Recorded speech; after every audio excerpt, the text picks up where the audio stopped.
ሰላም እንዴት ናችሁ? በተለይ ኮንስትራክሽን ዘርፍ ላይ ለተሰማራችሁ አንድ የጠቀመችኝን ፎርማት ላጋራችሁ ብዬ ነው ቪዲዮ የሰራሁት። እሱ ምንድነው? ዴይሊ ሪፖርት ስንሰራ እንዴት ነው ዴይሊ ሪፖርታችንን ሬጂስተር ማድረግ ያለብን? ሁሌም ዴይሊ ሪፖርት ስትሰሩ በመጀመሪያ ከቨር ፔጅ ይኖራችሁ፣ ክሊር የሆነ ከቨር ፔጅ።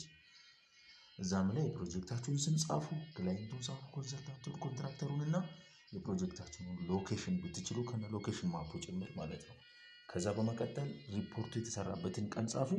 አዘጋጁ ማን እንደሆነ ጻፉ። ቼክ የሚያደርግ አካል ካለ ጻፉ። አፕሩቭ የሚያደርገው ማን እንደሆነ ጻፉ። በመቀጠል ትኩረት ማድረግ ያለባችሁ ምንድነው? ስራችሁን የሚያቀልላችሁ ሁሌ ብትችሉ ለፕሮጀክታችሁ ማስተር ቴክ ኦፍ አዘጋጁ።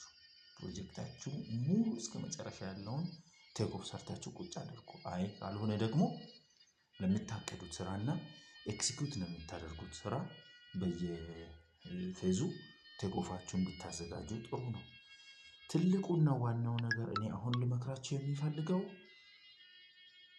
ነገሮች ላይ ስትሬስ ላለመሆን ጫና ከመቀነስ አንፃር ሁል ጊዜ የፕሮጀክታችሁን ፕሮፋይል በየቀኑ ሜሞራይዝ ማድረግ መቻል አለባችሁ። ይህንን ማድረግ የምትችሉት ደግሞ ክሊር የሆነ ዴይሊ ሪፖርት እጃችሁ ላይ ሲኖር ነው።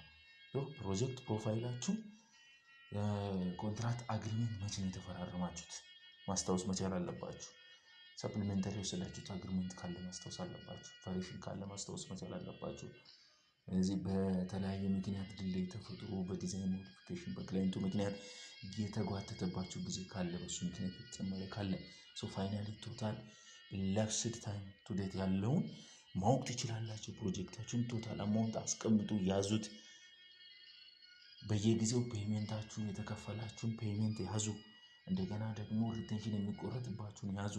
አድቫንስ የወሰዳችሁትን ያዙ። ስለዚህ ምን ልላችሁ ፈልጌ ነው፣ ፕሮጀክት ፕሮፋይላችሁ በየቀኑ አፕዴት እያደረጋችሁ መሄድ አለባችሁ።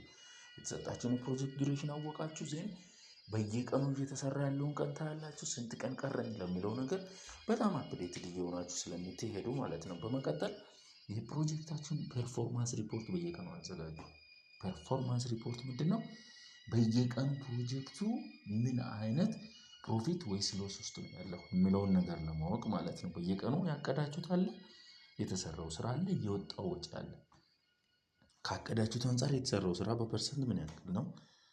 ከተሰራው ስራ አንፃር የወጣውን በፐርሰንት ስሩትና ትርፍ ላይ ነኝ ክሳራ ላይ ነኝ የሚለውን እዚች ጋር ቀለል ያለች ፎርማት ስላስቀመጥኩኝ ማየት ትችላላችሁ። ይሄንን ፐርፎርማንስ ሪፖርት ደግሞ የምታመጡት ከየት ነው? ዴይሊ ወርክ ፐርፎርማንሱን ስታዘጋጁ ነው። እሱ ምንድነው? ለእያንዳንዱ ለምትሰሩት ስራ የስራ ዝርዝራችሁን አውጡ። ለምሳሌ ፎርም ወርክ ከሆነ የምትሰሩት ፎርም ወርክ ላይ ስላለ ለኮለን ለቤም ለተለያየ ስራ ከሆነ ፎርም ወርካችሁን ጻፉ፣ ዩኒቱን ጻፉ፣ ዩኒት ፕራይሱን ኮንትራክት አግሪመንት ላይ ሞላችሁትን ጻፉ። እንደገና በየቀኑ ፕላን ያደረጋችሁት ፎርም ወርክ ከሆነ ዛሬ የምትሰራው ይሄን ያክል ካሬ ነው የምሰራው፣ የተሰራውን ካሬ ደግሞ አስቀምጡ። ታርጌት የሚለው ፕላን ነው፣ አክቹዋል ኳንቲቲ የሚለው የተሰራው ነው። ባክሎጋችሁን ደግሞ ማወቅ ትችላላችሁ። ለምሳሌ ትናንትና 200 ካሬ ይሰራል ብላችሁ ይዛችሁ ከሆነ የተሰራው 100 ከሆነ ባክሎግ 100ን ይዛችሁ ነው የምትመጡት ማለት ነው። ወደዚህ ባክሎጋችሁን ትይዛላችሁ። በፐርሰንት ዛሬ ላይ የተሰራው ስራ ካቀድኩት አንፃር ስንት ነው፣ ምን ያህል ፐርሰንት ነው የሚለውን ማወቅ ትችላላችሁ። እዚህው የነገ ስራችሁን አቅዳችሁ ማየት ትችላላችሁ። ታች ላይ ወርክ ፕላን ፎር ቱሞሮ ብዬ ያስቀመጥኩት አለ።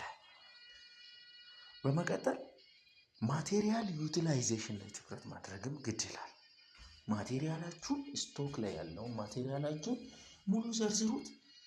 በሚሰሩት ቀን ደግሞ ያለውን የሚወጣውን ማቴሪያል ደግሞ ሪካርድ አድርጉ። ለእያንዳንዱ ማቴሪያል ዩኒቱን አስቀምጡ፣ ዩኒት ፕራይሱን ደግሞ ያዙ፣ አቅዱ። በየቀኑ የሚሰራውን ስራ ለዛ ስራ የሚወጣውን ማቴሪያል አውጡ።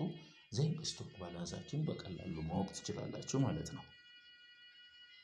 እዚሁ ማሽነሪው ሳይት ላይ ያሉ ማሽነሪያችሁን ወቁ። ለማሽነሪው ተያያዥ ወጪዎቻችሁን ደግሞ እዚህ ጋር ሬጂስተር ማድረግ ትችላላችሁ።